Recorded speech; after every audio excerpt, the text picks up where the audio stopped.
Baik, bismillahirrahmanirrahim. Assalamualaikum warahmatullahi wabarakatuh. Alhamdulillahi rabbil alamin. Nahmaduhu wa nasta'inuhu wa nastaghfiruh wa na'udzu billahi min syururi anfusina wa min sayyiati a'malina. May yahdihillahu fala mudilla lahu wa may yudlil fala hadiya lahu. Asyhadu an la ilaha illallah wahdahu la syarika lah wa asyhadu anna Muhammadan abduhu wa rasuluh. Allahumma himna rushdina wa idna min syarri nafsina. Rabbi zidna ilman nafi'a warzuqna fahma. Allahumma fahman nabiyyin wa hifzal mursalin wa ilhamal malaikatil mukarrabin birahmatika ya arhamar rahimin. Subhanaka la ilma lana illa ma 'allamtana innaka antal alimul hakim wa la haula wa la quwwata illa billahil aliyyul azim. Amma ba', alhamdulillah. Pertamanya kita syukur pada Allah Subhanahu wa taala di atas keizinan masa yang Allah izinkan kepada kita sama-sama pagi ini untuk kita berada dalam majlis ilmu dan untuk kita tadabbur ayat-ayat Allah Subhanahu wa taala. Mudah-mudahan menambahkan lagi keimanan kita kepada Allah dan menambahkan lagi ketakutan kita kepadanya. Seterusnya meningkatkan amal soleh kita di sisi Allah Subhanahu wa taala, insya-Allah. Amin ya rabbal alamin. Baik, sebelum kita lanjutkan tuan-tuan, sementara menunggu sahabat-sahabat dan juga tuan-tuan perempuan yang lain-lain untuk tag, share live ini kepada kenalan-kenalan kita, sekadar untuk kita bertegur sapa awal ni. Antaranya Puan Mas Alina Abu. Waalaikumsalam. Hai Puan, yang ni jemaah daripada Bakit ni, Telekom, ada dekat sini juga. Terima kasih Kak, sama-sama menonton. Anti Huda, waalaikumsalam warahmatullahi. Kak Rozliana, waalaikumsalam. Okey, Puan Shima, waalaikumsalam warahmatullahi. Okey, baik, kita ada 7 orang. Mohon share live ini, taglah sahabat-sahabat kita, kenalan-kenalan kita. Semoga ada manfaat untuk kita sama-sama perbaiki dan sama-sama kita dapat perolehi pada pagi ini daripada majlis inilah, insya-Allah. Insya-Allah hari ini kita akan sambung pada ayat yang ke-8. Dan hari ini adalah hari yang majlis yang ketiga kan, untuk tadabbur surah Al-Waqi'ah. Kita akan tengok sambungan pada ayat yang ke-8. Okey, untuk ayat yang ke-8 ni tuan-tuan, kita akan bicara dah sikit-sikit berkaitan tentang nikmat-nikmat bagi syurga yang Allah Subhanahu wa taala akan limpahkan kepada penghuni-penghuni syurga. Okey, masing-masing harapnya dah bersedia. Kalau dah bersedia, insya-Allah kita akan terus masuk kepada tadabbur kita pada surah Al-Waqi'ah ayat yang ke-8.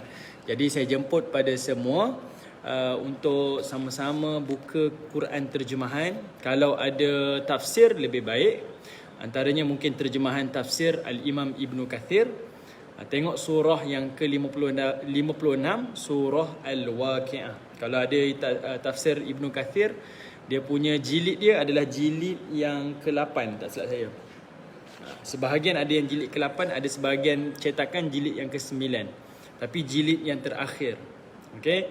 Sebab surah Al-Waqi'ah berada di juz yang ke-27. Okey. Baik, Puan Nik Rasima, waalaikumsalam Puan. Datin Samsiah, waalaikumsalam warahmatullahi. Ramai dah.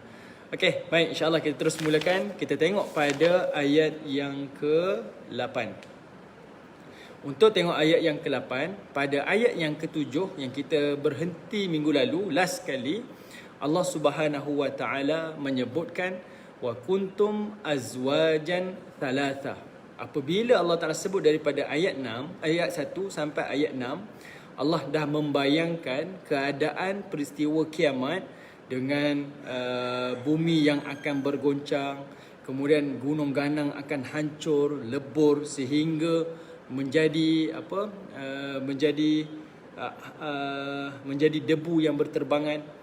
Lalu Allah Ta'ala kata, bila berlaku je semua ni, manusia akan dibangkitkan daripada kubur dalam 3 kelompok saja, dalam 3 kumpulan.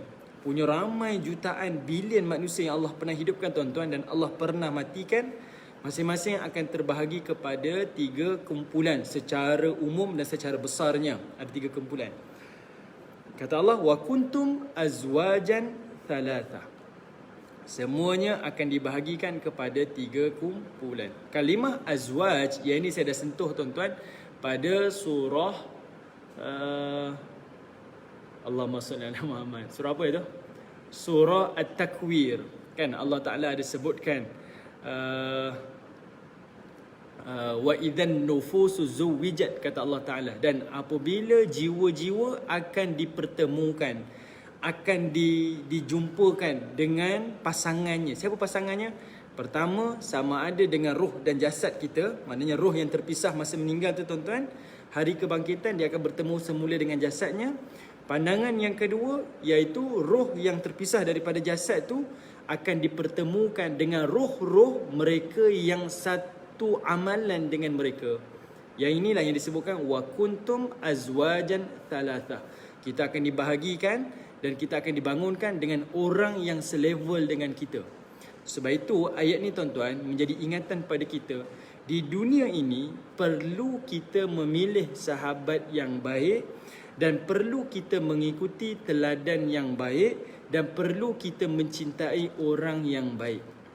Okay, sebab apa tuan-tuan? Kalau di dunia tuan-tuan yang kita kawan itu membawa kita kepada perkara maksiat, yang kita idolakan itu adalah artis-artis K-popnya kan. Anak-anak kita masyarakat hari ini tuan-tuan, dengan K-popnya, dengan artis-artis yang menghiburnya, kita dah boleh tahu dah di hari kebangkitan kita akan dibangkitkan dengan siapa. Apatah lagi Nabi SAW sebutkan dalam hadis, kata Nabi SAW, kita akan dibangkitkan bersama dengan siapa yang kita cintai.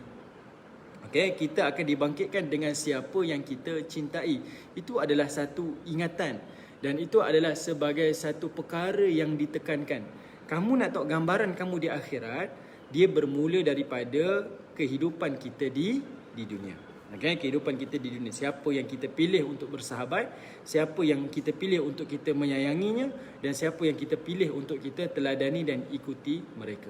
Okay, sebab inilah yang akan kita dibangkitkan pada hari kebangkitan nanti. Jadinya Allah membahagikan kepada 3 kumpulan. Kata Allah Ta'ala pada ayat yang ke-8, Bismillahirrahmanirrahim. Kata Allah, fa ashabul maimanati ma ashabul maimanah. Wa ashabul mash'amati ma ashabul mash'amah. Wasabiqun as-sabiqun. Kata Allah Subhanahu wa taala, manusia akan dibahagikan kepada 3 kumpulan. Kumpulan pertama iaitu kata Allah ashabul maimanah. Kalau tuan-tuan tengok pada terjemahan, kebanyakan menterjemahkan sebagai ashabul maimanah adalah golongan kanan. Hakikatnya ashabul maimanah bukan golongan kanan. Al-maimanah datang daripada kalimah al-yumna. Ya, mim, nun. Itu kata akar dia. Yumna ataupun al-yumna. Al-yumna bermaksud beruntung. Beruntung. Okey, beruntung. Al-maimanah. Orang yang beruntung. Al-maimanah. Okey. Kelompok kedua kata Allah, wa ashabul mash'amati ma ashabul mash'amah. Golongan yang kedua adalah golongan al-mash'amah. Al-mash'amah terjemahan kata golongan kiri. Tapi al-mash'amah daripada kalimah syu'mun ataupun al-syu'mu. Shin, hamzah, mim. Al-syu'mu yang bermaksud orang yang rugi. Kat sini tuan-tuan, permulaan surah Al-Waqiah Allah menggunakan istilah maimanah dan juga mash'amah. Nanti baru kita sedar siapa mash'amah, siapa maimanah tu. Baru Allah gunakan ashabul yamin, ashabul shimal, golongan kanan, golongan kiri. Baru ada nama-nama mereka. Tapi permulaan ni Allah tak sebut lagi golongan kanan, golongan kiri. Allah hanya sebut golongan beruntung, golongan yang rugi. Kenapa tuan-tuan perkataan ni maimanah dan mash'amah Allah Ta'ala letakkan pada permulaan dalam surah Al-Waqiah? Sebab surah Al-Waqiah adalah surah Makkiyah, surah yang diturunkan sebelum hijrah, zaman Nabi berada di Mekah sebelum hijrah. Yang mana orang Mekah ni adalah orang korporat, orang yang ahli perniagaan, orang yang sentiasa ada perdagangan tuan-tuan, ekspor import, itulah dia punya sumber ekonomi dia, pendapatan dia. Jadinya tuan-tuan, perkataan ni sangat dekat dengan orang Quraisy. Kamu golongan yang beruntung. Kalau orang berniaga dia tahu, oh untung tu macam mana? Apa untung saya? Baru Allah sebut nanti. Keuntungan kamu jannatun na'im. Nanti Allah sebut. Sekian Allah detailkan apa keuntungan kamu. Kemudian wa ashabul masy'amah, dan ada juga golongan yang rugi. Siapa golongan rugi pula? Sekian Allah detailkan. Nampak tuan-tuan? Perkataan tu sangat dekat dengan konteks surah ini diturunkan. Pada siapa? Mad'u dia, audien dia siapa? Jadi sebab itu Allah gunakan kalimah yang orang beruntung, orang yang rugi. Sebab mereka ni orang yang berniaga. Okey.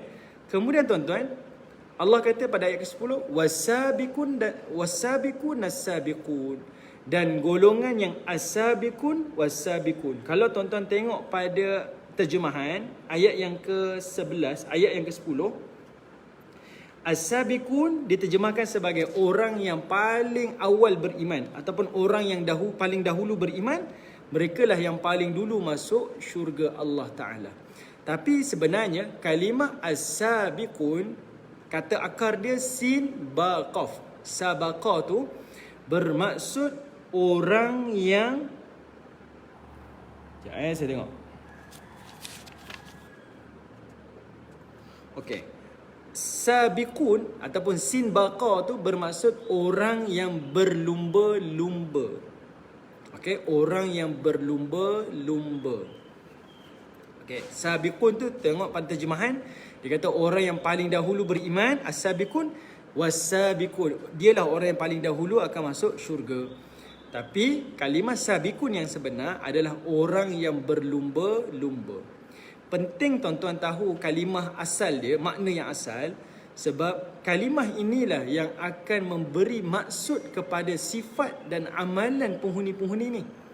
Siapa golongan yang beruntung tuan-tuan? Kita faham dah. Orang yang beramal saleh. Dia melakukan puasanya, sedekahnya, infaknya. Sehingga kan kalau tuan-tuan baca dalam surah Allahumma salli Muhammad,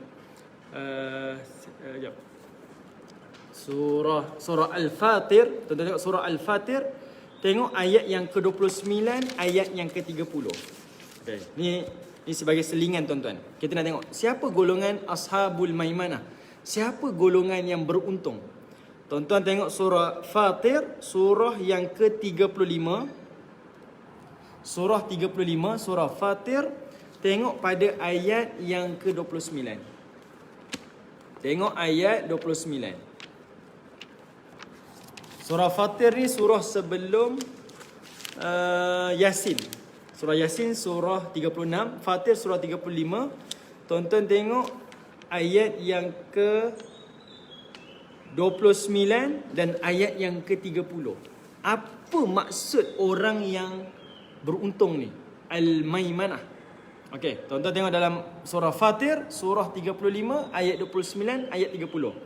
Ayat 29 surah Fatir kata Allah, innal ladzina yatluna kitaballah wa aqamus salata wa anfaqu mimma razaqnahum sirran wa alaniyah yarjuna tijaratan lan tabur. Kata Allah Ta'ala, orang yang selalu baca Quran, pertama. Kemudian orang yang mendirikan salat, dua. Dan orang yang menafkahkan hartanya, kata Allah, wa anfaqu mimma razaqnahum sirra. Orang yang menginfakkan hartanya secara rahsia, diam-diam. Tiga benda ni Allah sebut. Wa alaniyah, dia buat secara diam-diam, dia buat secara terang-terang, infakkan harta dia. Kata Allah Ta'ala, yarjuna tijaratan, dan dia mengharapkan perniagaan ini, lan tabur, inilah perniagaan yang takkan rugi. Allah berikan tuan-tuan 200% keuntungan, jaminan untung, takkan rugi untuk perniagaan ini. Lan tabur, Allah kata, takkan rugi. Okay, ini perniagaan yang sebenar. Kan bermaksud maimanah, orang yang beruntung. Siapa beruntung tuan-tuan? Orang yang membaca Quran kerap, orang yang mendirikan solat, dan orang yang berinfak, sama ada sembunyi-sembunyi ataupun terang-terangan. Lalu Allah tambah lagi tuan-tuan. Liwafiyahum ujurahum wa yazidahum min fadlih. Innahu ghafurur rahim. Agar Allah menyempurnakan kepada mereka pahala mereka dan menambahkan lagi kepada mereka daripada kurnia-Nya. Sesungguhnya Allah lah Maha Pengampun lagi Maha yang mensyukuri. Okey, baik tuan-tuan yang dirahmati oleh Allah Subhanahu wa taala. Jadinya kita dah faham dah. Bila Allah kata ashabul maimana, siapa golongan beruntung? Kita dah nampak yang duduk dekat kelompok ni yang Allah panggil golongan beruntung adalah orang yang beramal soleh. Buat macam-macam amal soleh tuan-tuan di dunia. Ada kesempatan, ada peluang dia akan melakukan amal-amal soleh kepada Allah Taala. Okey. Manakala bila Allah kata ashabul masy'amah, siapa pula golongan yang rugi ni? Maka kita pun dah dapat gambaran. Kalau orang yang beruntung beramal soleh, golongan yang rugi adalah golongan yang meninggalkan amal soleh. Okay, sebab itu penting kita faham kalimah-kalimah ni. Okay. Kemudian Allah kata wasabiqun nasabiqun. Ada satu lagi kumpulan, dia adalah kumpulan yang Allah kata yang akan paling awal masuk syurga. Kalau tengok pada terjemahan, as-sabiqun adalah orang yang berlumba-lumba. Kita dah faham. Kalimah berlumba-lumba dekat sini adalah merujuk kepada orang yang berlumba-lumba melakukan amal soleh. Kalau ashabul maimanah, orang beruntung tu beramal soleh. As-sabiqun, orang yang bukan beramal soleh, bahkan dia berlumba-lumba melakukan amal soleh. Sudah tentu dia paling layak dan paling tinggi daripada ashabul maimanah. Sebab itu setiap kalimah perlu difahami, sebab kalimah ini yang akan menggambarkan sifat kepada kumpulan-kumpulan ni. Siapa ashabul maimanah, siapa ashabul masy'amah, siapa as-sabiqun. Okey, itu pertama tuan-tuan yang kita nak tengok tiga kumpulan ni. Kedua yang saya nak ajak pada tuan-tuan, perhatikan ayat ke-8, 9 dan 10. Bila Allah Taala sebut, masya-Allah, Ustaz Zuna ni, Ahmad Fauzan. Ustaz, apa khabar Ustaz? Baik. Macam mana Ustaz? Okey. Okey, tengok pada ayat yang ke-8. Pada ayat yang ke-8 tuan-tuan, ayat 8, ayat 9, tuan-tuan perhatikan Allah gunakan kalimah ashabul maimanati ma. Ada mim alif kat situ. Mim alif. Ashabul maimanah ma ashabul maimanah. Okay. Kemudian ayat yang ke-9, ashabul masy'amati ma ashabul masy'amah. Ada kalimah ma. Tapi pada ayat yang ke-10 Allah sebut as-sabiqun as-sabiqun nas-sabiqun. Allah tak sebut as-sabiquna mas-sabiqun. Mim alif pada ayat ke-10 tidak ada. Tuan-tuan boleh faham maksud saya? Tengok. Ayat 8, ayat 9 ada kalimah ma, mim alif di pertengahan kalimah tu. Antara ashabul maimanah, ma ashabul maimanah. Ashabul masy'amah, ma ashabul masy'amah. Okay, ada ma kan? Tapi pada ayat 10, as-sabiqun, Allah tak sebut kalimah ma. Allah sebut as-sabiqun nas-sabiqun. Terus, as-sabiqun dengan as-sabiqun. Okey, apa maksud di sini tuan-tuan? Dekat sini, ma dekat sini disebut sebagai ma az-zaidah. Okey. Ada yang kata ini ma istifham. Saya wallahu alam tuan-tuan, sepanjang saya belajar, kat sini tak disebut sebagai ma istifham. Ma istifham maksud ma pertanyaan, persoalan, tidak. Tapi ma dekat sini adalah ma penekanan, az-zaidah. Ma tambahan sebagai penekanan. Okey, az-zaidah, ma az-zaidah. Macam mana maksudnya tuan-tuan? Kalau tuan-tuan tengok pada terjemahan, tengok pada terjemahan dulu. Allah kata apa? Fa ashabul maimanah, dan golongan yang kanan, ma ashabul maimanah, alangkah mulianya golongan yang kanan itu. Mana datang kalimah alangkah mulianya? Kalau terjemahan yang membawa maksud alangkah mulianya itu datang daripada kalimah ma dekat situ. Ma. Okey. Okey, kita ambil contoh lain. Ayat lain tuan-tuan. Allah Ta'ala sebut dalam satu surah, dalam ayat yang lain, kata Allah, Fabima rahmatim minallahi lintalahum, kata Allah. Allah sebut pada Nabi SAW, Fabima rahmatim minallah lintalahum. Allah kata, maka dengan sebab rahmah akulah, wahai Muhammad, kepada kamu, lintalahum, kamu ni berlemah lembut kepada umat kamu ni. Ayat ni tuan-tuan, cukup kalau Allah kata fabi rahmatin. Fabi rahmatin. Saya minta maaf tuan-tuan. Ni kalau kita ada sedikit hafalan sedikit, kalau kita ada catatan, mungkin kita akan nampak kalimah dia. Okay. Fabi rahmatin. Fabi. Fa dengan ba kan? Lepas tu sambung. Rahmatin minallah lintalahum. Dengan rahmah aku kepada engkau, wahai Muhammad, kamu berlemah lembut kepada umatmu. Tetapi dalam Quran, Allah tak sebut fabi rahmatin. Allah kata fabima rahmatin. Ada ma dekat situ. Nak bagi tahu kerana rahmah akulah. Allah tekankan tak? Kerana rahmat ni lah kamu berlemah lembut kepada umatmu. Tanpa rahmat aku, kamu takkan dapat macam tu. Kalimah ma tu memberi penekanan. Tambahan yang memberi penekanan. Contoh dalam bahasa kita. Kita cakap esok hari Jumaat. Saya tanya tuan-tuan, esok hari apa? Tuan-tuan pun kata esok hari Jumaat kot. Kot tu namanya az-zaidah, tambahan. Az-zaidah. Tapi tambahan tu memberi maksud 50-50 lah. Kot tu maksudnya boleh jadi esok Jumaat, boleh jadi bukan Jumaat. Tapi kalau saya kata tuan-tuan esok hari apa? Tuan-tuan pun kata esok hari Jumaat lah. Lah tu adalah az-zaidah, penambahan, tetapi sebagai satu penekanan dan penegasan. Okey, boleh faham tuan-tuan? Kita lah kat belakang tu. Kod kat belakang tu. Dalam bahasa kita macam itulah. Jadi dalam bahasa Arab ada juga kalimah ma, az-zaidah. Jadi bila Allah kata ashabul maimanah, ni golongan beruntung ni. Kemudian Allah kata ma ashabul maimanah, dia memang betul-betul beruntung, takkan rugi. Itu maksud dia. Wa ashabul masy'amah, wa ashabul masy'amah, ni golongan rugi. Ma ashabul masy'amah, memang dia benar-benar rugi. Contoh tuan-tuan. Okey, terima kasih kepada Prof. Prof terjemah bahasa Inggeris. Okey.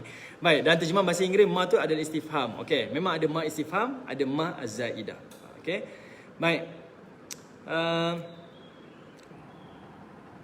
Kalau kita tengok tuan-tuan, bila Allah kata orang yang rugi dan orang yang untung, ada ma dekat situ kan? Orang yang untung ada yang rugi, Allah sebut ma. Sebab apa Allah sebut ma? Sebab Allah Ta'ala betul-betul nak bagi tahu, kalau dia untung, untung sungguh. Kalau dia rugi, rugi sungguh. Kalau tengok pada orang berniaga hari ni tuan-tuan, bila dia kata dia untung, mungkin dia untung, tapi tak untung sangat lah, biasa je lah. Orang lain lebih untung lagi. Kalau dia rugi, masa sekarang ni dia berniaga, dia rugi, boleh jadi bukan dia kata dia rugi, betul-betul rugi, cuma dia rugi tak untung macam dulu. Tapi nak kata saya rugi sampai terduduk, tak, belum lagi. Boleh faham maksud saya tuan-tuan? Okay? Tetapi bila Allah letak kalimah ma dekat sini, memberi maksud kepada kita semua, kalau dia untung, memang benar-benar untung. Bukan untung sikit-sikit, untung sungguh. Kalau dia rugi, memang benar-benar rugi. Bukan dia rugi daripada untung dulu. Dulu saya untung, kali ni pun untung. Tapi, macam mana kata? Contohlah, bagi contoh. Sebelum pandemik, saya berniaga, saya punya keuntungan sebulan 10,000 katanya. 10,000. Lepas pandemik, saya rugi. Orang kata betul ke rugi? Betul rugi. Kita pun calculate dia punya tu. Tengok-tengok dia dapat 8,000. Ruginya adalah 2,000 sebab keuntungannya tak sama macam kerugiannya, sebab masuk rugi tu adalah tak sama untung macam dulu. Untung tak, dia untung. Tapi rugi tak sama keuntungan macam dulu. Dulu dapat 10,000, sekarang dapat 8,000. Sekarang rugi 2,000 lah. Tapi untung tak? Untung. Maksudnya keuntungan kerugian ni kalau dari sudut orang yang berniaga ada macam-macam, double meaning kat situ. Tapi bila Allah tambah kalimah ma, memberi maksud kalau dia untung, untung sungguh. Kalau dia rugi, rugi sungguh. Okey, boleh tuan-tuan Tetapi pada ayat ke-10, bila Allah kata as-sabiqun as-sabiqun, orang yang berlumba-lumba dalam amal saleh, Allah tak letak kalimah ma. Allah tak letak kalimah ma sebab orang yang berlumba, yang betul-betul berusaha, yang betul-betul melakukan amal saleh ni, tak perlukan kepada kalimah penambahan dah. Tak perlu kalimah ma dah dekat situ. Okey, nak bagi tahu kalau dia berlumba dia betul. Sebab kalau orang yang memecut, dia mesti yang paling awal. Macam itulah. Maksudnya tuan-tuan, dia tak memerlukan kepada kalimah tambahan dah. Sebab maksud di situ memberi maksud yang dia memang layak untuk duduk di tempat itu. Okey. Okey, boleh faham tuan-tuan? Okey, boleh. Sekarang ni ini gambaran awal. Saya nak masukkan kepada kalimah as-sabiqun pula. Okey, tuan-tuan bagi saya Q. Okey tak okey? Boleh tak boleh? Okey, sekarang kita dah nampak siapa Maimanah, siapa Masy'amah. Kemudian kita tengok as-sabiqun. As-sabiqun dekat sini tuan-tuan, kenapa tidak ada kalimah ma? Tuan-tuan kena tengok as-sabiqun di sini adalah merujuk kepada perbuatan. Okey? Allah mensifatkan kumpulan ini kepada perbuatan. Okay. Allah mensifatkan kumpulan ini kepada perbuatan mereka. Macam mana tuan-tuan? Kalau kita belajar bahasa Arab tuan-tuan, as-sabiqun saya kata tadi dia berlumba. Dalam Quran, tak silap saya, ada 4 perbuatan yang Allah sebutkan dari sudut pergerakan manusia ni. Pertama, Allah gunakan kalimah berjalan. Berjalan. Okey? Berjalan. Kedua, Allah gunakan kalimah bergegas. Mula-mula berjalan tuan-tuan. Kemudian bergegas pula. Bila bergegas maksudnya dia tak berlari lagi, tapi dia cepat lagi daripada berjalan. Bergegas. Ada kalimah dia. Yang ketiga, dia tinggi lagi daripada bergegas. Dia berlari, berlumba. Okey? Berlumba. Jap. Jap. Sebelum saya terlupa jap.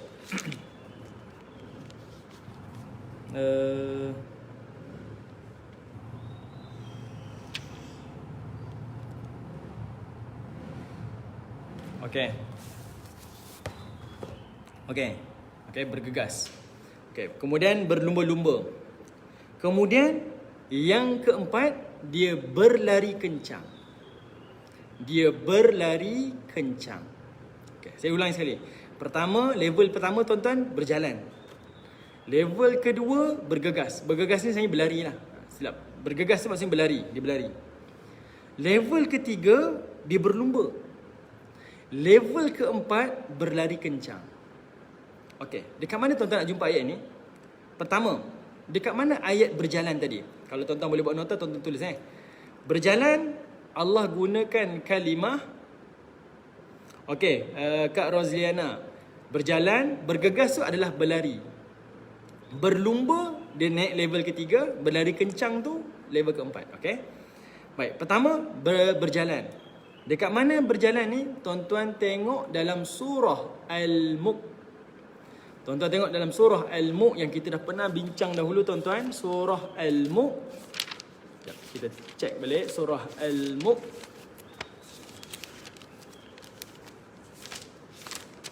Surah Al-Mulk, surah yang ke-67. Surah Al-Mulk, surah yang ke-67. Tuan-tuan tengok pada ayat yang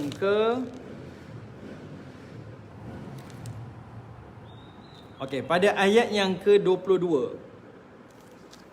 Okey, tengok ayat yang ke-22. Surah Al-Mulk, surah 67 ayat 22. Allah kata apa? Afaman yamshi mukibban ala wajhi. Adapun manusia yang berjalan dengan mukanya.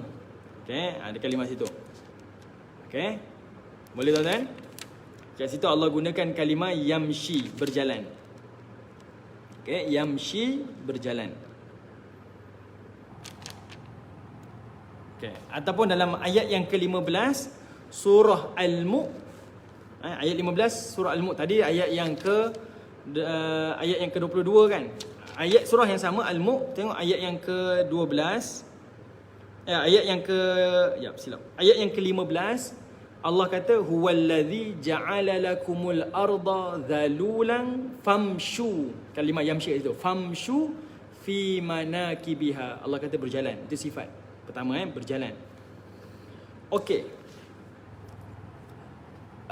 Pergerakan yang kedua yang kita sebut sebagai bergegas ataupun berlari, Tuan-tuan tengok pada surah Yasin. Surah Yasin. Tuan-tuan tengok pada surah Yasin, surah yang ke-36, ayat yang ke-20. Ayat yang ke-20. Okey, kalau tuan-tuan yang baru masuk, saya nak ulang lagi sekali.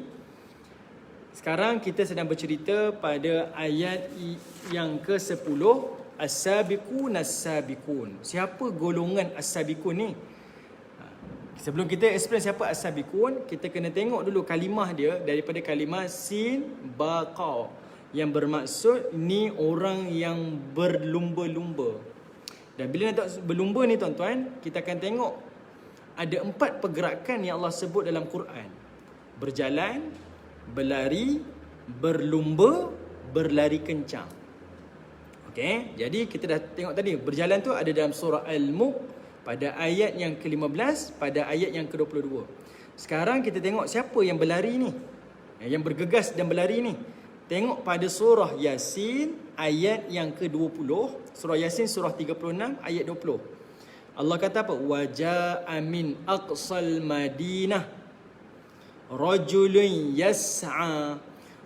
Ada seorang lelaki datang daripada aqsal Madinah, hujung kota ni, yas'a, dalam keadaan dia bergegas, dia berlari. Yas'a daripada kalimah sa'i. Kita sa'i ni kan dalam keadaan berlari kan tuan-tuan kan?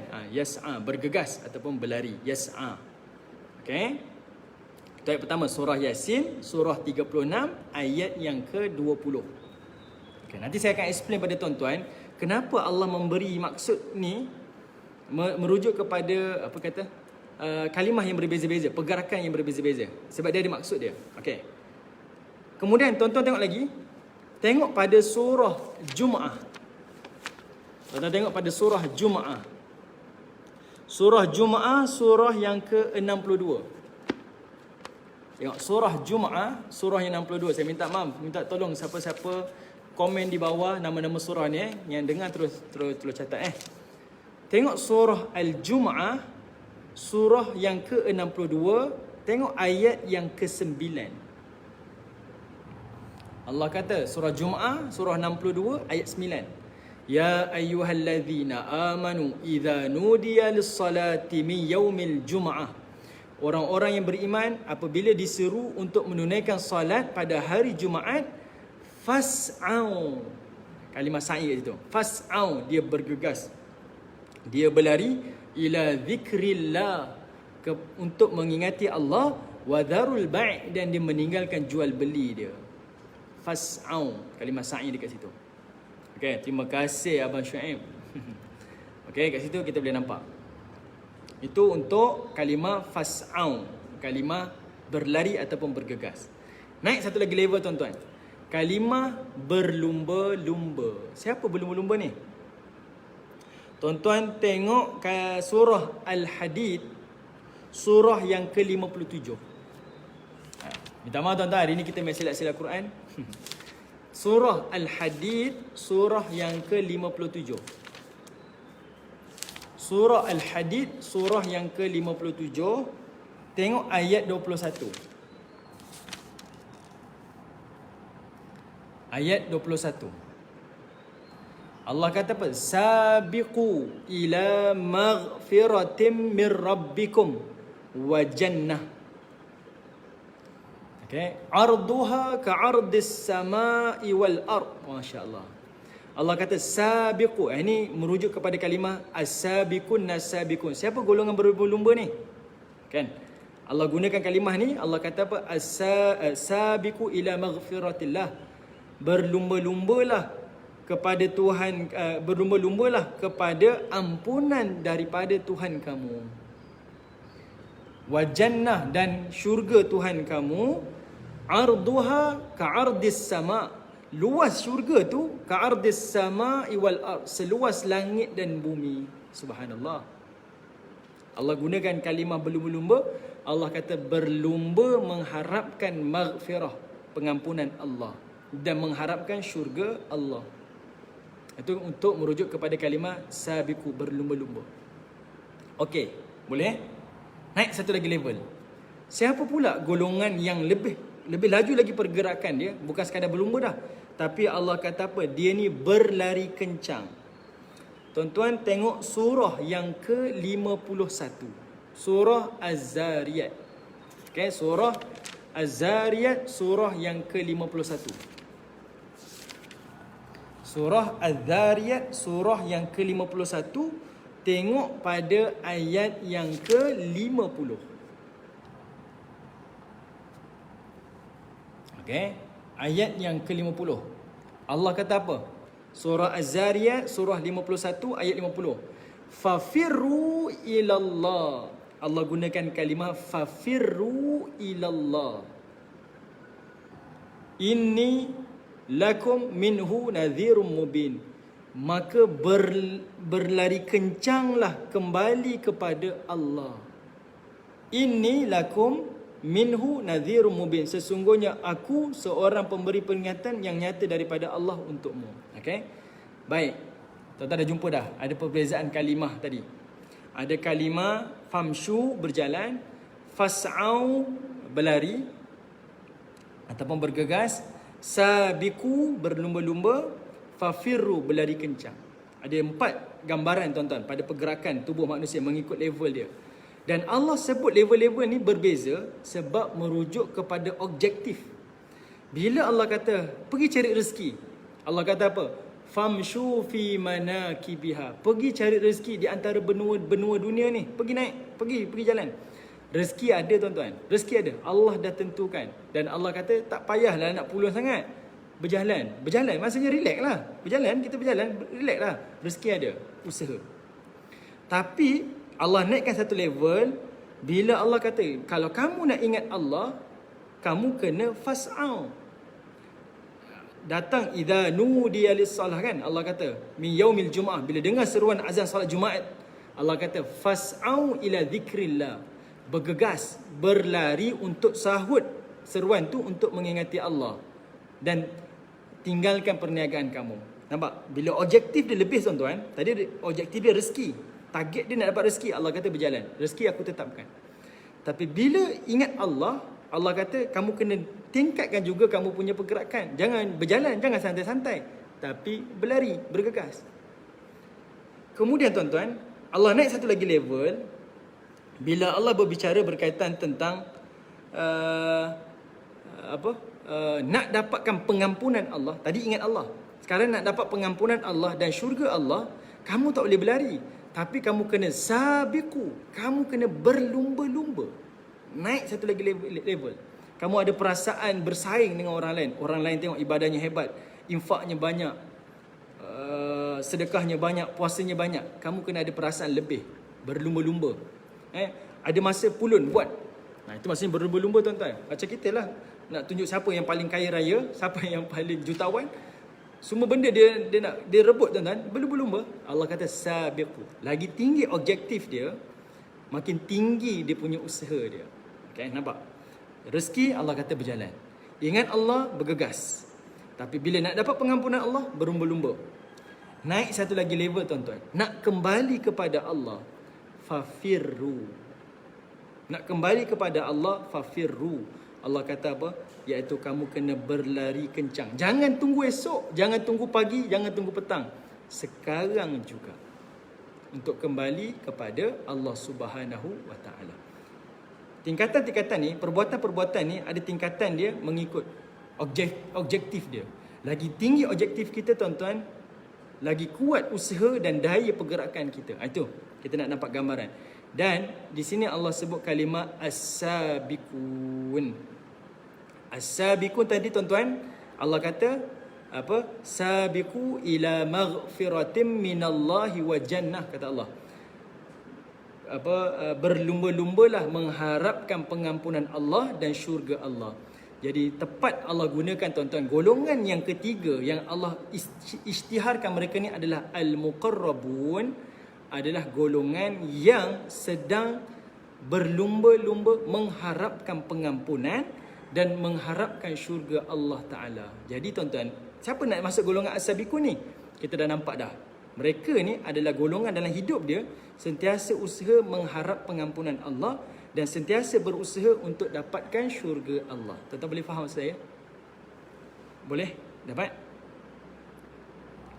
Okey. Baik, ada soalan ke? Kurang jelas ke tuan-tuan? Saya nampak Prof Mohini tadi ada komen. Tak mana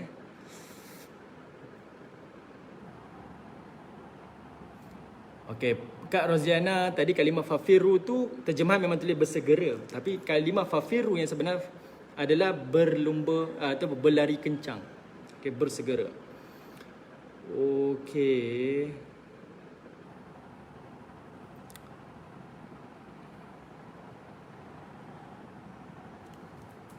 Saya tak nampak Prof Mohini. Saya nampak sekali Prof Mohini punya komen. Saya minta maaf, saya tak perasan. Saya cek tak jumpa. Nanti Prof kalau dengar saya punya ni, bagi tahu balik ya. Mungkin saya terlepas kalau ada soalan tadi. Saya nampak macam ada soalan tadi.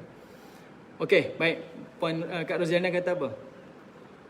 Kadang kita terlalu nak pulun tapi tak perasan kita tersasar sedikit demi sedikit dari landasan sebenar. Apa tips nak elak dari tergelincir dari landasan itu? Baik, jawapannya sudah tentu adalah ilmu. Okey, sudah tentu adalah ilmu. Macam mana pun Kak dan semua-semua yang menonton, macam mana pun semuanya bertitik tolak daripada ilmu. Tak apa. Saya boleh kata tak apa kalau kita tersasar. Tapi bila kita dapat ilmu, kita tahu yang kita pernah buat ni adalah salah, mudah-mudahan Allah akan gantikan kesalahan itu dengan kebaikan, dengan pahala. Okey, seperti mana yang berlaku kepada orang yang dulu belum Islam, kemudian dia bertaubat jadi Islam, Allah Ta'ala akan yubaddilu, kan? Allah Ta'ala akan gantikan balik semua maksiat yang dia pernah lakukan, semua dosa yang dia pernah lakukan dengan kebaikan-kebaikan, pahala-pahala di sisi Allah Subhanahu Wa Ta'ala. Sebab itu kita ni kena berterusan, konsisten belajar sampai bila-bila. Mudah-mudahan pengetahuan kita bertambah, dia akan memperbetulkan kita, dan lagi utama, apa yang tersalah yang kita buat dahulu digantikan dengan pahala, insya-Allah. Okey? Baik. Jadi tidak ada istilah tak nak belajar, tak ada istilah rugi untuk bertaubat. Sebab bila kita belajar, bila kita bertaubat, benda yang lepas-lepas akan digantikan dengan kebaikan demi kebaikan. Okey? Baik. Boleh tuan-tuan, ibu-ibu, ayah-ayah yang dirahmati oleh Allah Subhanahu Wa Ta'ala. Sekarang kita dah nampak 3 golongan ini. Siapa yang Allah Ta'ala sebut, dan Allah gunakan mereka gambaran-gambaran kepada kita dengan nama-nama dia, Maimanah, Mash'amah, As-Sabiqun. Okey, pada ayat yang ke-11.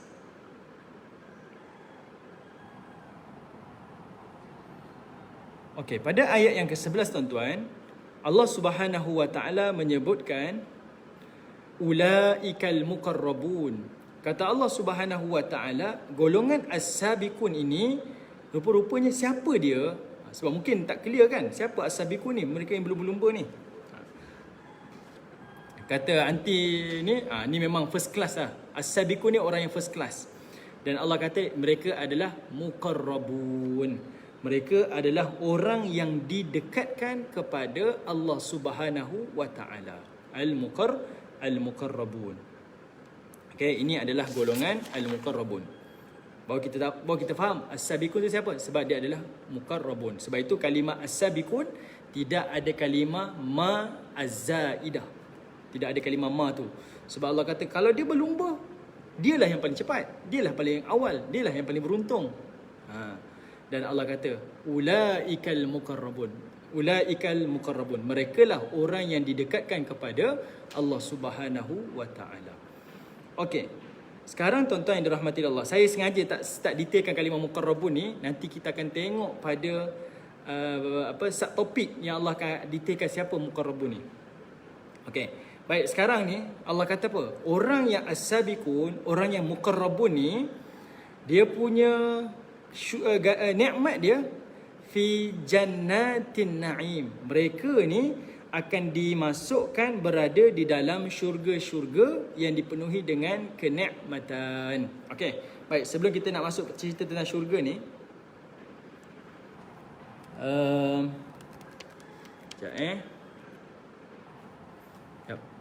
nak ingat.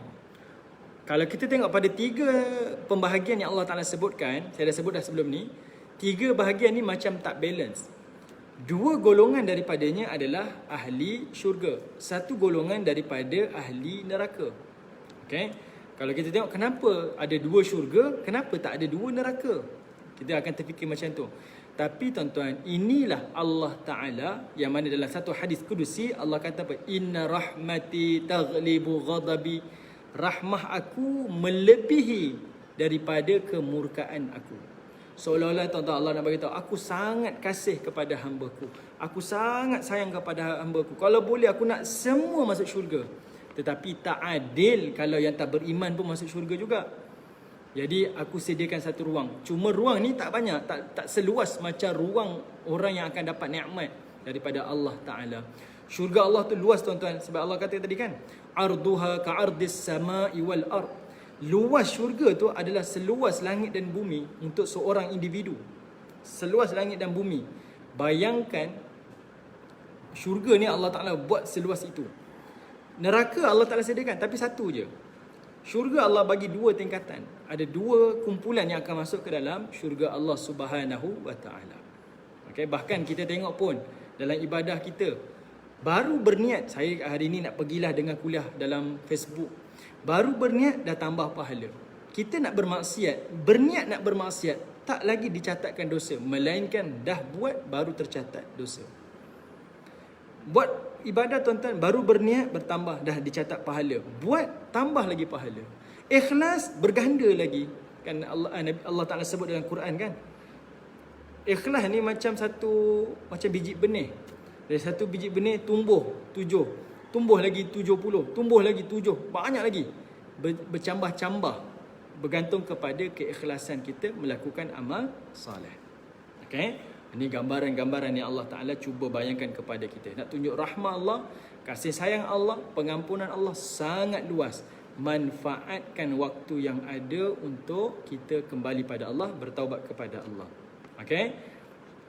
Okey, tuan-tuan yang dirahmati Allah. Tengok ayat yang ke-12. Allah kata apa? Siapa as-sabiqun? Dia adalah al-muqarrabun. Siapa muqarrabun ni? Apa nikmat dia?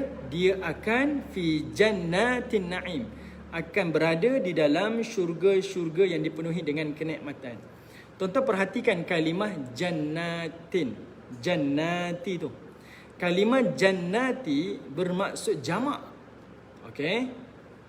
Kalau satu syurga, Allah sebut jannah. Jim nun ta marbutah, jannah. Tapi kalau Allah sebut dua syurga, kita dah tengok dalam surah Ar-Rahman, Allah kata jannatan, ada dua syurga. Tapi bila Allah Ta'ala sebut banyak syurga, Allah kata jannat. Okay, ini jamak mu'annath salim. Jamak mu'annath salim. Okay, jannat. Syurga-syurga, maksudnya banyak syurga. Dan syurga yang banyak ni, Allah kata dia adalah An-Na'im. Maksudnya kalimah An-Na'im tu kita boleh faham, Masya Allah, terlalu banyak dan terlalu luas kenikmatan yang Allah sediakan. Okay, untuk orang yang Al-Muqarrabun. Okay, bukan satu syurga tuan-tuan, tapi banyak syurga untuk dia, jannat. Dan bila Allah kata Jannatin Na'im, Jannatin Na'im, para ulama kita tuan-tuan, dia menyebutkan syurga An-Na'im ni, dia duduk di mana? Sebelum Allah sebut nikmat dia tuan-tuan, apa yang berada dalam syurga An-Na'im ni, Allah baru sebut, betul, nanti kata Jannatin Na'im ni adalah nikmat yang sempurna. Kenapa sempurna? Sebab itu para ulama kita menyebutkan kalimah Jannatin Na'im, syurga An-Na'im ni, seperti mana yang dijanjikan oleh Nabi SAW kepada keluarga Ja'far bin Abi Talib. Ja'far bin Abi Talib ni dia syahid dalam peperangan Mu'tah. Okey. Bila dia syahid tuan-tuan, anak-anak dia Allah kata apa? Akan diberi ganjaran Jannatin Na'im. Nabi sebut Jannatil A'la. Jannatin Na'im ada Jannatil A'la. Bila Allah sebut saja Jannatin Na'im, sebelum Allah sebut sifat ataupun nikmat di dalamnya, kalimah Jannatin Na'im tu dah menunjukkan kemuncak. Sebab Jannatin Na'im ni dia kata apa? Fil a'la illiyin, fil manazil al-aliyat allati lam manzilah fawqaha. Maksudnya apa tuan-tuan? Syurga An-Na'im adalah syurga yang tertinggi, paling tertinggi. Okey, syurga yang paling tertinggi di antara yang tertinggi, dia duduk di al-manazil al-aliyat, kedudukan yang paling teratas, allati lam manzilah fauqaha, yang mana tempat itu tidak ada tempat di atasnya lagi dah. Dia paling kemuncak, tuan-tuan. Okey. Bila sebut macam tu, semua orang faham. Jannatin na'im, itu adalah kemuncak kenikmatan. Sebab itu tadi anti pun kata ini adalah kenikmatan yang paling sempurna. Nama dia, title dia menggambarkan kenikmatan dia dah. Kemudian baru Allah sebut apa nikmat yang ada di dalam syurga-syurga tu nanti. Nanti kita akan jumpa ayat ni. Sekarang ni Allah hanya sebut fi jannatin na'im. Mereka akan duduk berada di dalam syurga-syurga, banyak syurga yang an-na'im. Okey, boleh? Tuan-tuan yang dirahmati oleh Allah Subhanahu wa taala. Boleh? Dalam maksud yang lain pula, tuan-tuan, kalimah jannatin na'im ni, dalam syurga tu, setiap penjuru dia, setiap keadaannya, setiap suasananya adalah dipenuhi dengan kenikmatan yang sempurna. Nanti saya akan tunjukkan, tuan-tuan, ada satu hint yang Allah gunakan dalam ayat selepas ini, yang Allah nak tunjukkan dalam syurga tidak ada satu pun mudarat ataupun kecacatan. Dalam bentuk yang paling kecil, tak ada. Sebab mereka berada di jannatin na'im. Masuk syurga pun dah nikmat, tuan-tuan. Tapi kalau dia duduk di syurga yang paling tertinggi, paling teratas, kita dah boleh bayangkan dah. Penjurunya, daripada sekecil-kecil perkara. Kalau kita rumah, tuan-tuan, mewah mana pun, paling tidak dalam rumah kita, adalah barang, kita istilahkan barang-barang yang murah-murah. Mesti ada, mesti ada. Macam mana pun. Saya ni daripada Itali perabot saya. Lampu saya daripada Swiss. Jam saya Swiss. Saya punya kitchen daripada bla bla macam-macam. Tengok tong sampah IKEA. Contohlah. Contoh kita takkan lari. Tapi dalam syurga tidak ada, tuan-tuan. Semuanya berkualiti dan tidak ada satu pun yang akan ada kelemahan, tidak ada satu pun mudarat di dalam syurga. Ada, Allah akan sebut lepas ni. Kita akan jumpa. Okey. Baik, Allah bagi hint contohnya nanti. Okey. Sebelum kita lanjut pada ayat nikmat-nikmat selepas ni, tuan-tuan, perhatikan lagi sekali kalimah jannat. Jannat ni datang daripada kata akar dia, root word dia adalah jim, nun. Jim, nun. Kalimah jim dengan nun bermaksud tertutup dan tersembunyi. Tertutup dan tersembunyi. Sebab itu kalimah-kalimah yang seerti dengan jim dengan nun ni semuanya bermaksud tertutup dan tersembunyi. Jannah, syurga, jim dengan nun, maksudnya kita boleh bayang syurga itu tertutup dan tersembunyi, tak nampak oleh mata kita, dan dia tertutup, dia rahsia, dan dia adalah khusus untuk umat, untuk orang yang akan dikhususkan untuk syurga tersebut. Kemudian jin, golongan jin, bangsa jin, jim dengan nun juga, dia adalah bangsa yang tak dilihat, bangsa yang tersembunyi, kan? Bangsa yang kita tak boleh lihat dengan mata kasar kita, tapi kita boleh nampak dengan mata hati kita, sebab dipandu dengan cahaya wahyu. Macam tu dengan syurga, tak nampak tapi kita yakin adanya syurga. Apa lagi, tuan-tuan? Janin, kan janin kan dalam perut seorang ibu, kan janin, daripada kalimah jim dengan nun. Kita tak nampak pun baby tu, tak nampak pun anak tu, tapi kita yakin ada dalam ni. Itu janin yang tertutup dan tersembunyi. Okey? Baik. Itu kalimah-kalimah yang Allah Ta'ala gunakan dalam surah ini, dalam ayat ini. Okey, boleh? Baik, tak ada apa-apa soalan kan? Kita teruskan lagi. Tengok pada ayat yang ke-13. Tengok pada ayat yang ke-13. Ada apa-apa soalan dulu ke? Okey.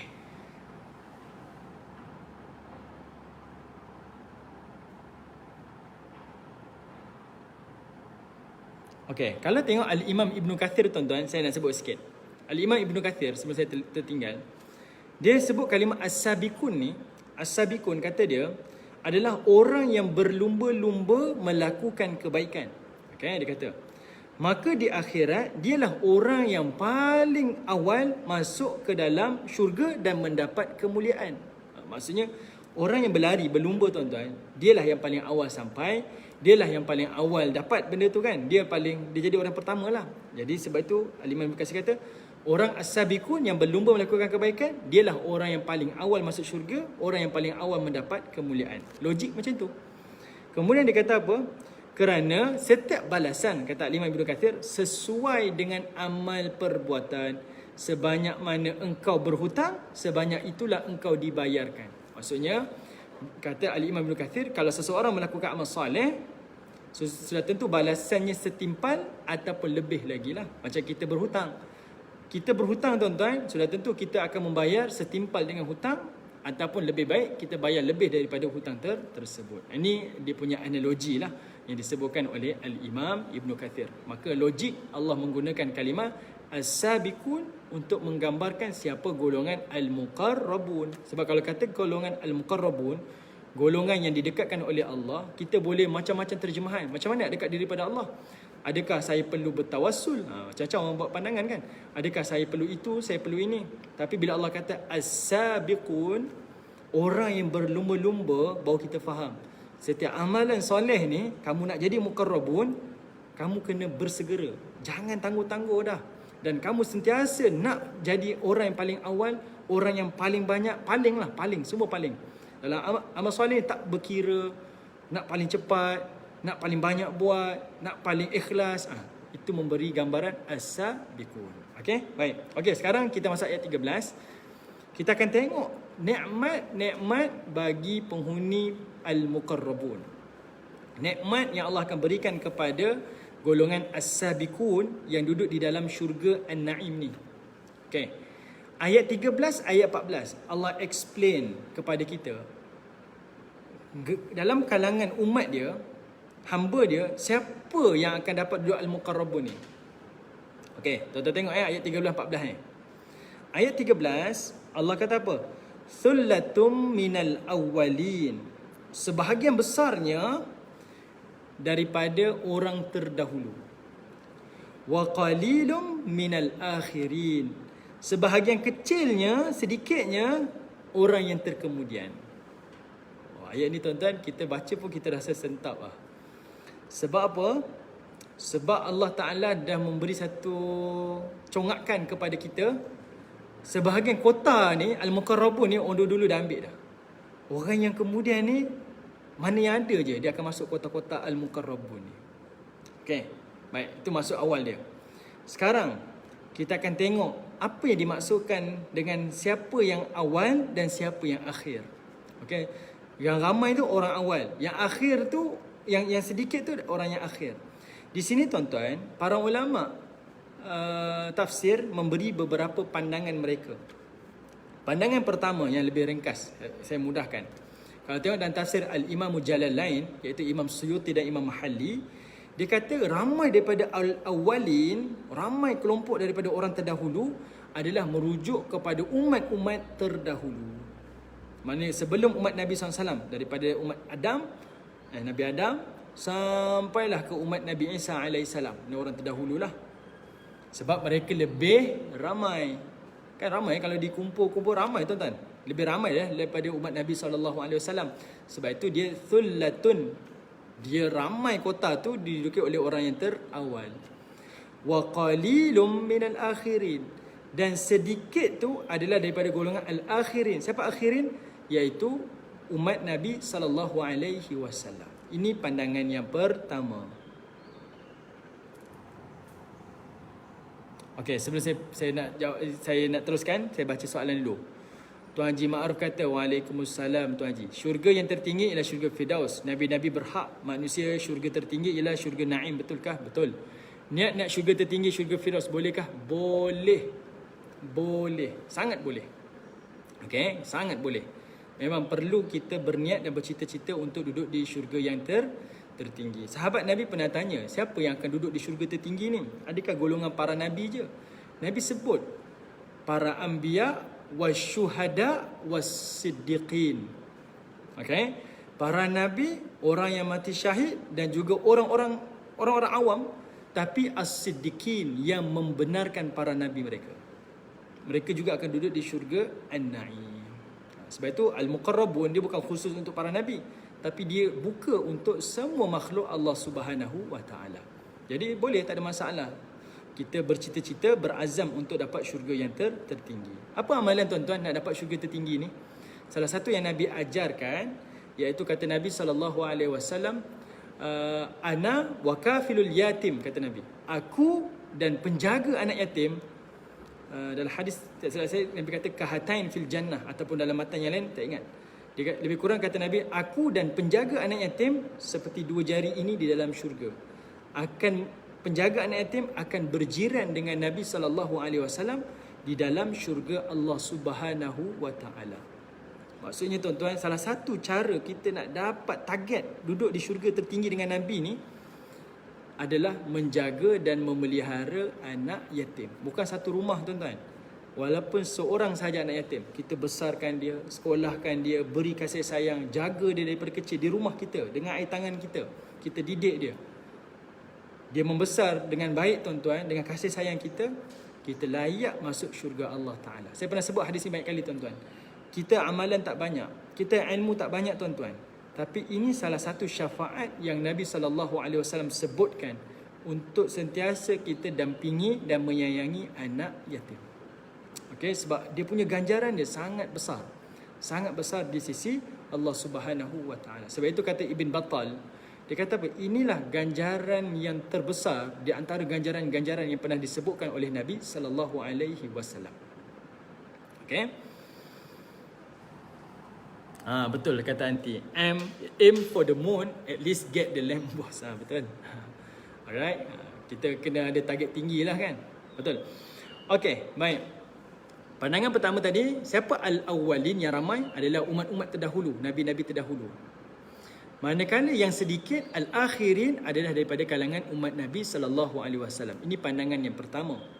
Pandangan yang kedua, al-awwalin dengan al-akhirin adalah merujuk kepada kita saja, umat Nabi sallallahu alaihi wasallam. Umat Nabi lain tak kira, itu cerita lain. Sekarang kisah umat Nabi sallallahu alaihi wasallam saja. Al-awwalin adalah umat-umat Nabi sallallahu alaihi wasallam yang awal daripada kita. Manakala al-akhirin adalah merujuk kepada kita dan generasi selepas kita.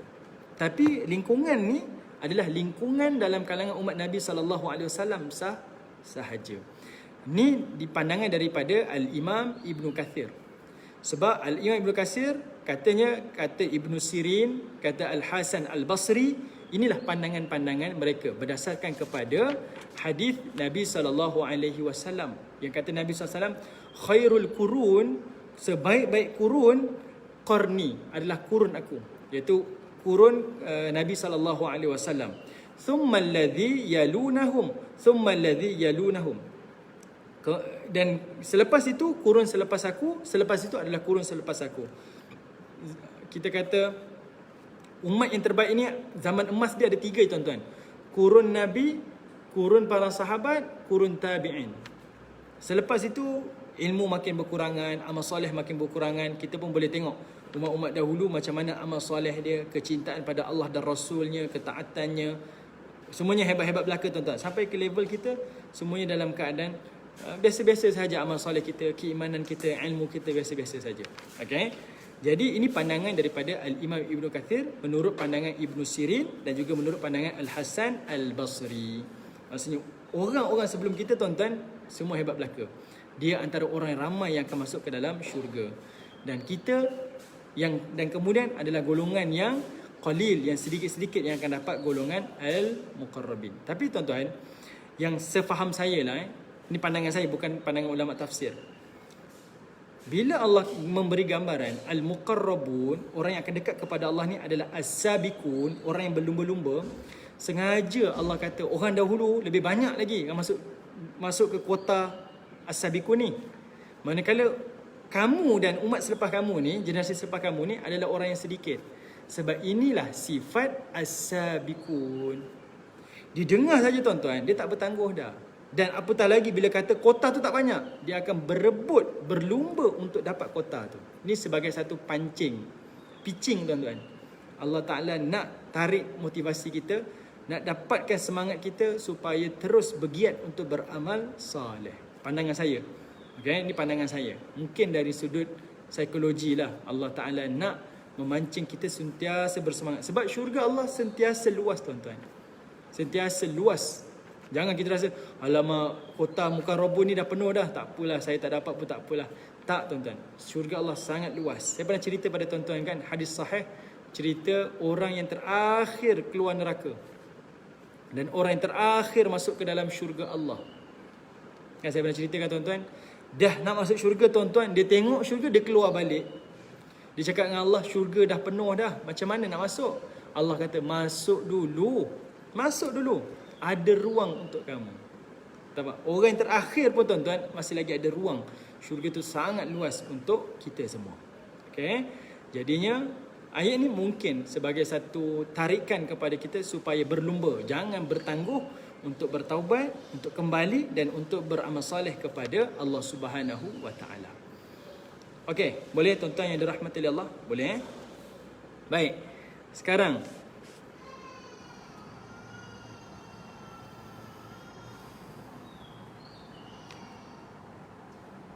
sekarang tuan-tuan yang dirahmati oleh Allah Subhanahu wa taala.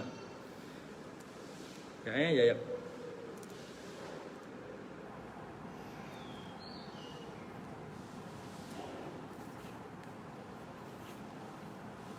Okey. Tuan-tuan yang dirahmati oleh Allah Subhanahu wa taala. Sekarang kita dah nampak dah siapa golongan muqarrabun. Mereka ni kelompok yang mana? Mereka ni datang daripada mana? Daripada kata Allah, sullatum minal awwalin wa qalilum minal akhirin. Okey. Baik. Sekarang tuan-tuan, tengok pada ayat yang ke-15. Baru Allah Ta'ala detailkan kepada kita nikmat-nikmat di dalam syurga An-Naim. Baik, kalau tuan-tuan tengok secara seimbas lalu, dalam syurga tuan-tuan, daripada ayat yang ke-15 sampai ayat yang ke-26, sekitar dalam 12 ayat dekat sini tuan-tuan, Allah memberi gambaran ada 5 nikmat utama dalam syurga An-Naim. Ada 5 nikmat utama dalam syurga An-Naim. 5 nikmat utama. Apa dia tuan-tuan? Pertama kata Allah Subhanahu wa taala adalah nikmat bersenang lenang. Tuan-tuan boleh catat Pertama, nikmat bersenang lenang. Nanti kita akan tengok ayat dia. Kedua, Allah berikan nikmat ada pelayan-pelayan. Ketiga, Allah Ta'ala akan berikan nikmat makanan dan minuman. Keempat, Allah akan berikan nikmat peneman. Dan kelima, Allah akan berikan nikmat pendengaran. Ini 5 nikmat yang paling awal.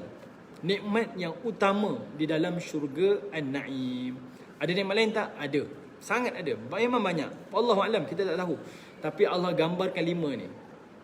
Ini adalah nikmat-nikmat awal yang Allah berikan bagi penghuni-penghuni syurga An-Naim. Okey. Baik, kenapa mereka dapat nikmat ni tuan-tuan? Ingat lagi, dia adalah as-sabiqun. Ingat, orang yang berlumba melakukan amal soleh, bukan buat amal soleh, berlumba buat amal soleh. Okey. Okey, pertama Allah kata apa? Nikmat yang pertama Allah akan berikan kepada dia, kata Allah, ala sururim maudunah. Ala sururim maudunah. Perhatikan pada ayat yang ke-15. Ala sururim maudunah. Okey. Nikmat pertama, nikmat mereka akan duduk di atas surur. Surur ni apa tuan-tuan? Surur ni adalah katil ataupun pelamin. Mudahnya saya rasa kalau pelamin kita sebut sebagai araik. Okey, kalau pelamin kita sebut araik daripada kalimah arika.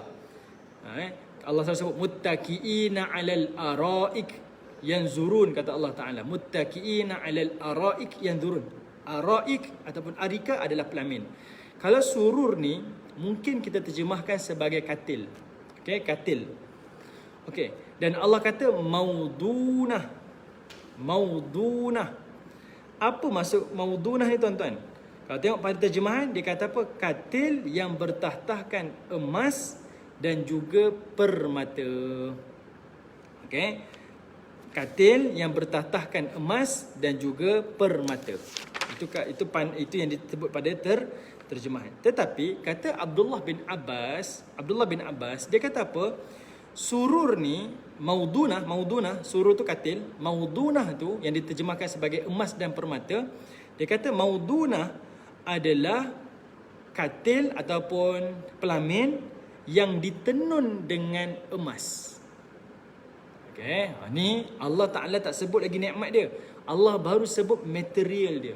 Ni sama teknik tuan-tuan yang kita tengok dalam surah Ar-Rahman dahulu. Sebelum Allah nak bayangkan macam mana kamu nak tengok empuk dia, keselesaan dia, nikmat dia, kualiti dia, kamu tengok material dulu. Dia punya tenun dia emas. Okay, kalau kita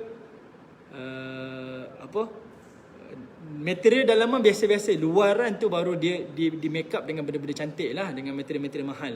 Okay, tapi Allah kata yang surur ni dia maudunah, dia ditenun dengan emas. Okay, tuan-tuan, kalau saya tak dapat nak detailkan sangat lah tuan-tuan, nanti kesian kat tuan-tuan kena silap-silap Quran. Tapi kalau tuan-tuan boleh dapat apa yang saya bagi ni, tuan-tuan boleh check. Allah menggambarkan surur ni pada ayat surah Waqiah ni, ayat yang ke-15 simple je. Okay? Tetapi tuan-tuan nak nampakkan sifat surur ni, tuan-tuan boleh tengok dalam surah-surah yang lain. Apa dia tuan-tuan? Tuan-tuan boleh tengok pada surah yang ke-15. Okay, tengok surah yang ke-15. Surah Al-Hijr. Surah yang ke-15 Al-Hijr. Tengok ayat 47. Surah 15 ayat 47.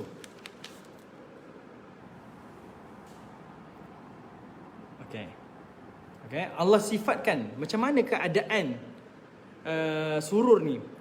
Kata Allah, sifat yang pertama, surah Al-Hijr ayat 15, surah 15 ayat 47. Kata Allah Ta'ala, wa naza'na fi sudurihim min ghillin ikhwana. Kami lenyapkan perasaan dendam di dalam hati mereka, sesama mereka. Ala sururim mutaqabilin.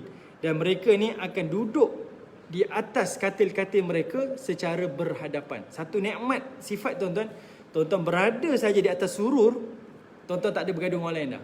Kita dekat dunia tuan-tuan bergaduh. Okay? Kenapa kita bergaduh? Sebab cita-cita kita tak sama. Pada pasangan pun macam itu juga.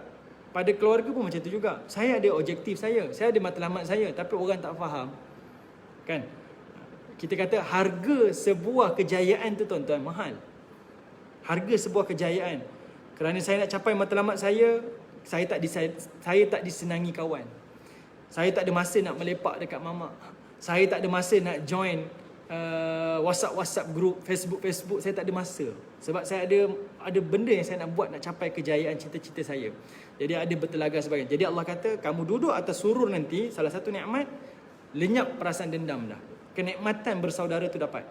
Kedua, kita akan duduk di atas katil ni nanti dalam keadaan mutaqabilin, berhadapan. Dekat sini tuan-tuan, nanti saya akan kongsikan dengan tuan-tuan.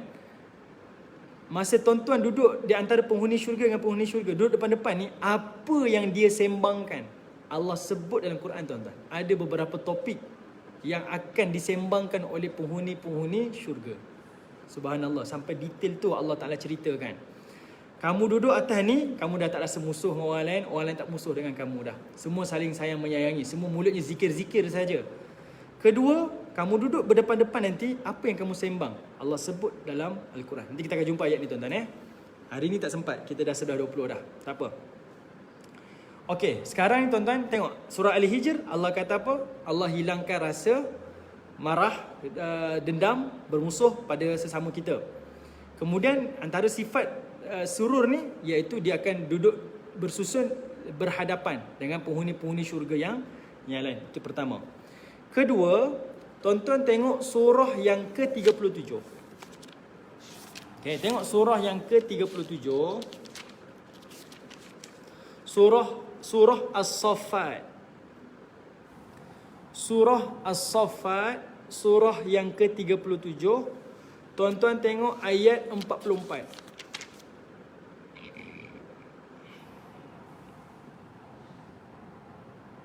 Okay. Allah tetap menggunakan kalimah yang sama. Allah kata apa? Ala sururim mutaqabilin. Mereka akan duduk saling berhadapan. Sifat dia ada dua lah sekarang kita nampak. Duduk atas kursi ni ataupun katil ni, tak ada perasaan berdendam, tak ada penyakit hati. Kedua, kamu akan duduk berhadapan dengan orang lain di atas ni. Okey, tu yang kedua. Ketiga, tuan-tuan tengok surah yang ke-52. Surah 52. Surah At-Tur. Okey. Surah 52, surah At-Tur ayat 20.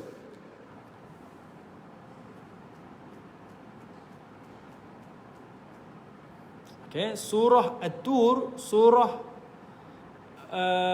yang ke-52 ayat yang ke-20. Muttaqiin na'ala sururim masfufah.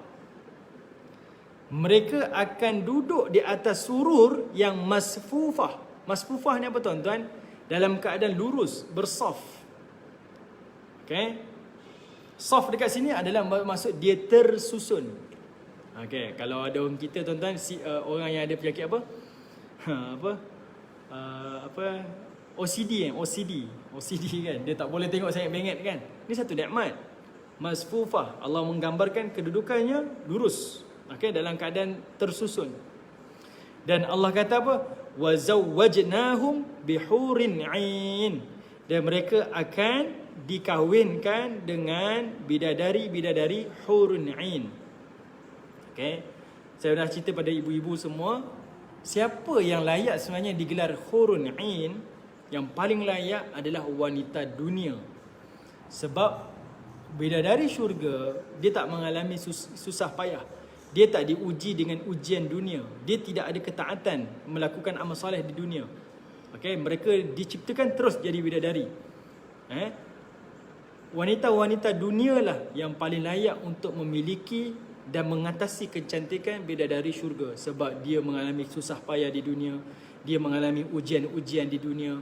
Dia melakukan ketaatan pada suami, pada Allah Ta'ala. Sabar dengan ujian diri dia. Kental hatinya. Mereka lah orang paling layak untuk dapat hurun 'ain.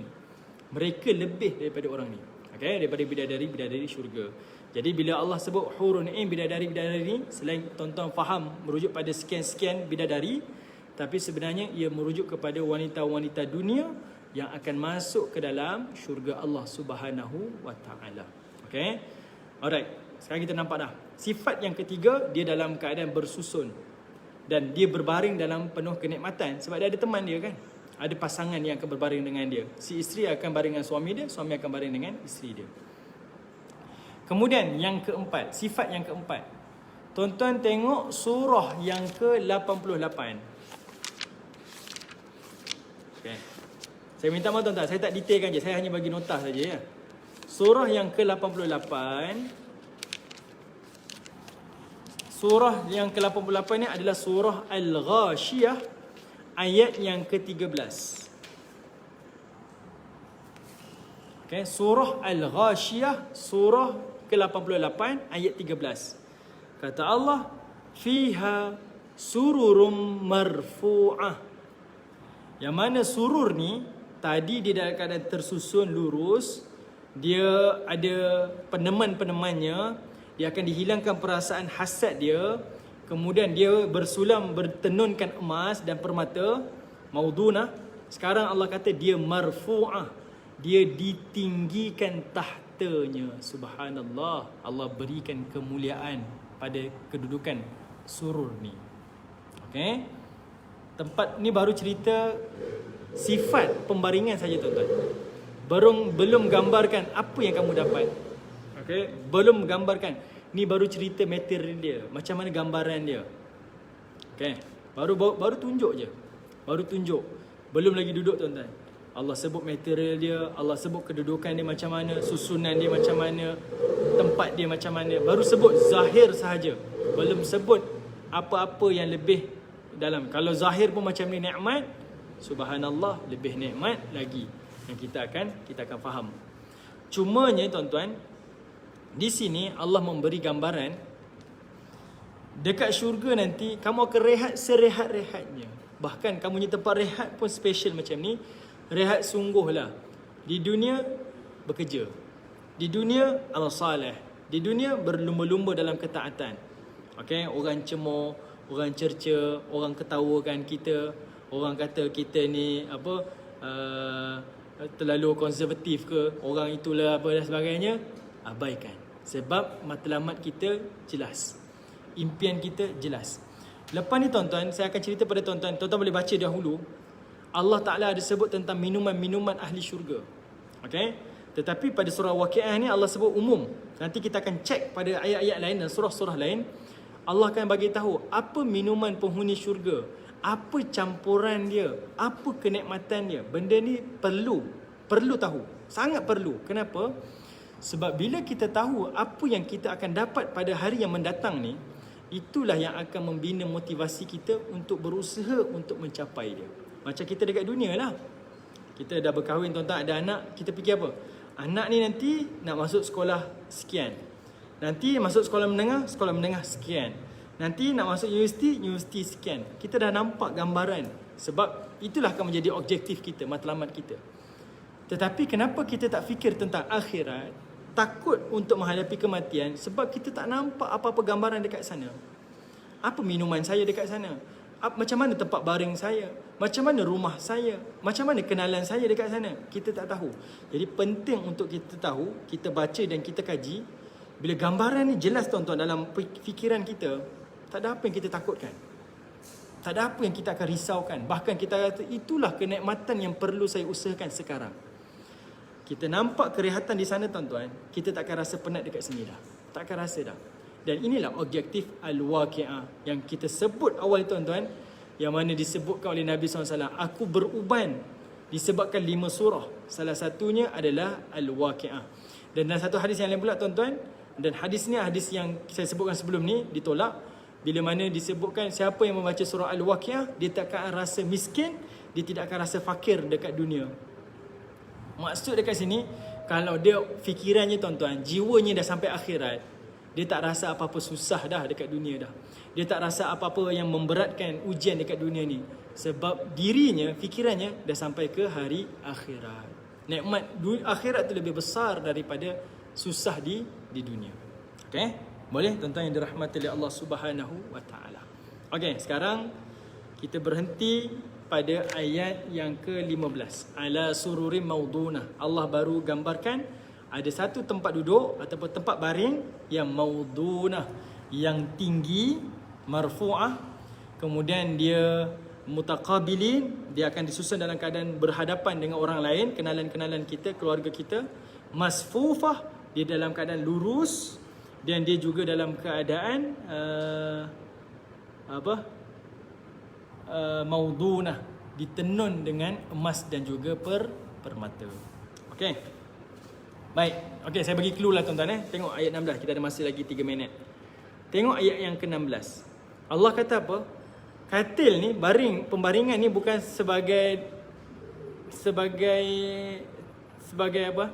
Sebagai apa, nikmat mata, tak. Tapi Allah kata muttaqiin, kamulah yang akan berbaring di atasnya. Dulu dekat dunia kamu sibuk bekerja, berdakwah. Kan kamu tak ada masa dengan keluarga, tak ada masa dengan anak-anak, tak ada masa dengan isteri. Syurga aku akan berikan sepuas-puas rehat. Okey, sepuas-puas rehat. Dunia tuan-tuan, kita rehat lama-lama penat tuan-tuan. Penat. Duduk je penat tuan-tuan, letih. Badan tu rasa letih, tapi letih yang tak ada manfaat, bahkan merosakkan tubuh. Tapi nikmat dalam syurga, Allah akan beri rehat yang serehat-rehatnya. Senang lenang Allah akan berikan. Muttaqiina 'alaiha, kamu akan baring di atasnya. Baring atasnya. Mutaqabilin, dalam keadaan kamu akan berhadapan dengan orang-orang yang akan berhadapan dengan kamu. Okey, tuan-tuan nak tengok apa dialog bila kita duduk di atas katil ni, kita akan berhadapan dengan penghuni syurga yang lain. Allah kata mutaqabilin. Tuan-tuan tengok surah yang ke-52. Surah At-Tur, Ustaz saya, surah 52. Okey, surah At-Tur, surah yang ke-52. Tuan-tuan tengok ayat 25 sampai ayat 28. Okey, tuan-tuan tengok surah At-Tur ayat 25 sampai ayat 28. Apa dialog yang tuan-tuan akan ucapkan kepada kawan-kawan kita di dalam syurga nanti? Betul, nanti syurga adalah tempat rehat, tidak ada lagi ibadah di sana. Jika di dunia seseorang perlu menahan nafsu, di syurga adalah tempat untuk memuaskan nafsu. Inilah balasan bagi orang yang menahan nafsu mereka semasa berada di dunia. Betul? Betul. Okey, tengok surah At-Tur, surah 52, ayat 25, ayat sampai 28. Okey. Kata Allah Subhanahu wa taala, wa aqbala ba'duhum ala ba'din yatasaalun. Bila kita dah baring tuan-tuan, atau pembaringan ni, kita kan ada mutaqabilin, akan berhadapan dengan penghuni-penghuni lain. Allah kata apa? Sebahagian mereka akan menghadap sebahagian yang lain, yatasaalu, dan saling bertanya. Ni tengah berbual ni tuan-tuan. Qalu inna kunna qablu fi ahlina mushfiqin. Kata mereka, sesungguhnya kami dahulu masa dekat dunia, sewaktu berada di tengah-tengah keluarga, kami rasa takut dengan azab. Maksudnya apa tuan-tuan? Penghuni syurga tuan-tuan, dia cerita zaman dia dekat dunia. Tengah baring ni tuan-tuan, dia cerita, macam mana kamu dapat masuk syurga? Aku nak cerita ni. Dulu masa aku kat dunia, di masa aku dengan keluarga aku, akulah orang yang paling takut dengan azab. Dia cerita tentang akhirat, dia cerita tentang Allah, dia ajak keluarga tentang agama, ajak keluarga ibadah dan sebagainya. Okey, dia cerita apa yang dia buat masa dunia dulu. Kemudian Allah sama lagi, famannallahu alaina wa waqana azabas samum. Maka Allah memberikan kurnia kepada kami dan memelihara kami daripada azab api neraka. Okey, sekarang tuan-tuan, ni baru dialog pertama. Kita akan ada dialog yang lain. Kita akan tengok pada surah yang lain nanti. Kita sempat hari ni. Cuma kat sini kita boleh nampak Allah Ta'ala sedang menyebutkan kepada kita, penghuni syurga akan cerita dengan kawan dia dalam syurga nanti. Salah satu ceritanya adalah cerita pengalaman mereka di dunia. Jadinya tuan-tuan, kita sebenarnya dekat dunia ni sedang membina satu cerita kita yang kita akan bercerita di hari akhirat nanti. Jadi binalah cerita-cerita yang baik, momen-momen yang baik, pengalaman-pengalaman yang baik. Mudah-mudahan dia akan menjadi modal cerita kita dengan kawan-kawan syurga kita nanti di hari akhirat. Okey? Salah satunya dekat sinilah Allah Ta'ala kata, dia dalam keluarga dia takut tentang azab Allah. Maka kita boleh nampak dan faham, bila dia takut azab Allah, dia ajak keluarga dia beramal soleh, dia ajak keluarga dia melakukan ketaatan pada Allah, dia sentiasa ajak keluarga dia beribadah kepada Allah dan sebagainya. Okey, insya-Allah nanti kita akan ulang lagi sekali pada ayat yang ke-16. Okey, ni baru nikmat pertama, nikmat bersenang lenang setelah bersusah payah bekerja keras di dunia. Okey, baik tuan-tuan yang dirahmati Allah, terima kasih atas perhatian. Terima kasih tuan-tuan yang menonton. Salam perkenalan daripada saya. Ramai yang saya tengok yang saya tak kenal. Semoga persahabatan ini berterusan dan kita akan jumpa lagi pada minggu hadapan, hari yang sama, waktu yang sama, hari Khamis jam 10 pagi. Semoga Allah Subhanahu wa taala memberikan kita kefahaman, memberikan kita kenikmatan dalam beramal soleh dan memberikan kita keluasan hati, hidayah. Semoga kita terus dekat kepada Allah Subhanahu wa taala. Okey, jumpa lagi pada masa akan datang. Assalamualaikum warahmatullahi wabarakatuh. Sambung ayat yang ke-16 surah Al-Waqi'ah minggu hadapan, insya-Allah.